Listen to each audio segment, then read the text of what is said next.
vir julle, welkom by die Love Water Story. Dit is die tweede episode, die eerste episode is valse sang, die update, my beplanning en seker type goed, wat ek ook gaan opsit. Ek dink dit is al op. Dit is al op. Ok, ek gaan as die klip van die Love Water Story apart nog op is, dan gaan ek dit bysit. Dis die tweede episode, is ons opvolg op die vorige een. Maar vir die mense wat nog nie weet, van die eerste ene gaan ek net so type recap gee. Ek het so 2 weke terug oopgemaak. Die besigheid se naam is Love Water, is 'n water selling besigheid wat water deur die reverse osmosis sit en dan verkoop ek dit aan die mense. Hulle bring hulle containers, ek maak dit vol, ek vra vir hulle 70 sent per liter en hulle is happy, dit smaak lekker en hulle kom weer.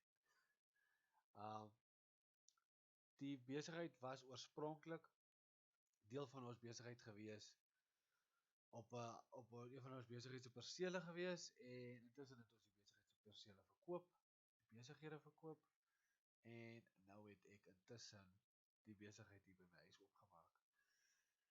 Ons is nou, vandag is actually 2 weke wat ons op is, en ons het al 'n paar 100 liter verkoop. Ek dink ons is al oor die 1000 liters. Ek is nie seker nie, maar ek dink ons is al oor die 1000 liters. En ek het van laasweek af tot nou toe, van dat ek laas gerekord het, laas week, vir die laaste week, het ek 3 advertensies geplaas op Facebook. Ek het een in die koerant geplaas, en ook as ek so skool advertensieblad boekie, wat ek ook 'n advertensie aangeplaas het. Ek moet sê 90%, ja, ek sal sê 90% van die kliënte wat huidiglik nog gekom het, is van mense wat van Facebook af geweet het. Die ander 10% was meestal, ek sal sê 'n bietjie van dit was die koerier. Ek kon nog nie van iemand hoor wat gekom het as gevolg van dit nie, van die koerant nie.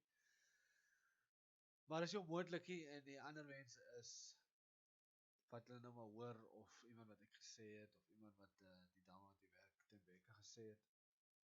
So dit is, huidiglik is die effektiefste manier om te adverteer is deur Facebook. Ek het ook nou al wel 'n bietjie groundwork gedoen, ten opsigte van, ek het pamflette gedruk, wat ek nou vir mense gegee het, of vir mense te gee, want nie almal is op Facebook en nie almal kyk die koerier nie. Net om die word of mouth en die awareness daarvan 'n bietjie vinniger te versprei. Nou ek is glad nie 'n fan van 'n pamflet, glad nie. Dis die laaste ding wat ek sal doen, dis die mees wasteful manier van adverteer, in my opinie. Maar die rede hoekom ek dit gedoen het is, want daar is nie mense wat daarvan weet nie, van die besigheid weet nie. Hulle het nie Facebook nie, hulle kyk hierdie koerant nie, hulle kyk hierdie boekie nie, en iemand moet hulle dan letterlik sê daarvan. En dis actually nou waar daardie gedeelte inkom, want ek het nou mense wat het uitdeel op die besigste plekke in die dorp, wat of hulle nou die advertensie vat, of die pamflet vat of nie, gaan nog altyd bewus wees daarvan. So iemand gaan in die toekoms weer daarvan praat rondom hulle, by 'n braai, of by 'n kuier, of by die winkel, of in die huis, of iemand gaan weer daarvan praat, en dan gaan dit net weer 'n reminder wees daarvan, of iemand wat regtig gaan notice vat, wat nie baie gaan wees nie, gaan notice vat, gaan die pamflet sien, soos, okay, hier is die adres, dis die prys wat daar op is, en hulle kan hulle water kom volmaak. So, daar het jy beter kans, maar ek sal sê, die kanse is omtrent, of persentasie gewys, 3-4% wat gaan reageer daarop. Ek het wel ook nou vir ten Bekke gevra dat sy in die gesprek met die mense aankom gesels ons met hulle, so jy vra vir hulle hoe het hulle sy gaan of hulle vra hoe het hulle gehoor van die besigheid. Nou nie die wat nou al hier naartoe gekom het nie, want hulle weet nog van die besigheid, maar nou iemand is wat sy nou weet wat nog nie was nie. So daardeur gaan ek 'n tipe van 'n sensus kan sien, hoe het hulle gehoor en wat se effek die pamflet het op die grond, as ek dit so kan stel. So daardeur gaan ek ook 'n bietjie navorsing doen, maar ek weet wel die beste manier om mense te bereik. Maar die ding is, jy bereik net 'n sekere kategorie van mense wat Facebook het, en nie almal het dit nie. So vir my om 'n way te kry om die ander te bereik wat nie Facebook het nie, is ook belangrik. Nou, hulle gaan 10 to 1 gaan hulle een of ander tyd hoor van die besigheid, maar ek wil nie wag tot whenever hulle hoor daarvan nie. Ek wil 'n bietjie daai spoed bietjie aanhits.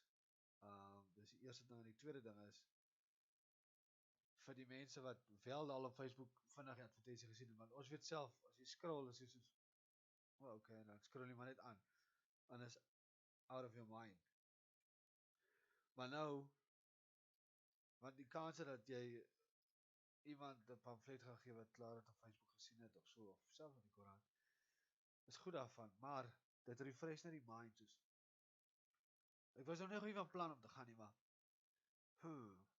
kom ek gaan, jy oorweeg het al meer, hoe meer jy on top of mind van die mense bly.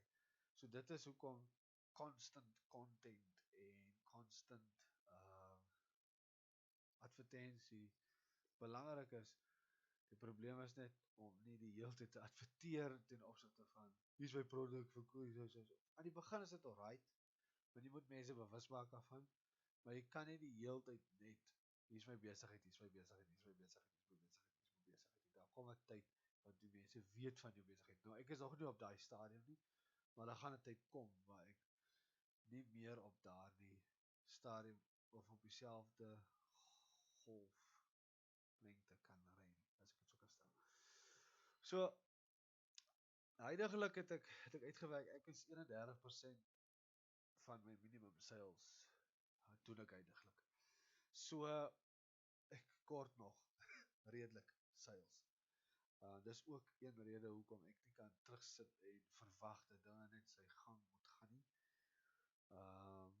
Maar ek is al klaar huidiglik op 31% van my sales wat ek minimum moet hê. Nou, ek moet ook bynoem dat die besigheid het voorheen geloop en daar was al klaar voete in die winkel gewees, so hulle was meer blootgestel aan die besigheid.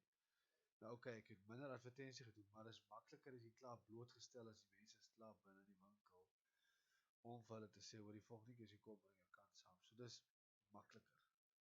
Hierdie is moeiliker, wat meer effort gaan kos. Maar dit het ook vir my gevat, amper 20 maande, om op my minimum sales te kom, wat huidiglik my minimum is.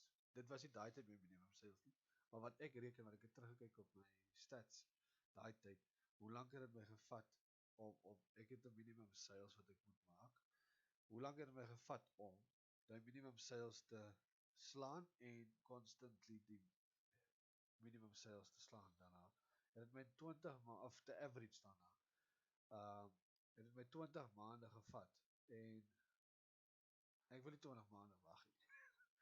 Ek kan nie sê nie, ek is dankbaar vir elke liter, ek is dankbaar vir elke persentasie, so ek kan nie daaroor kla nie, maar ek is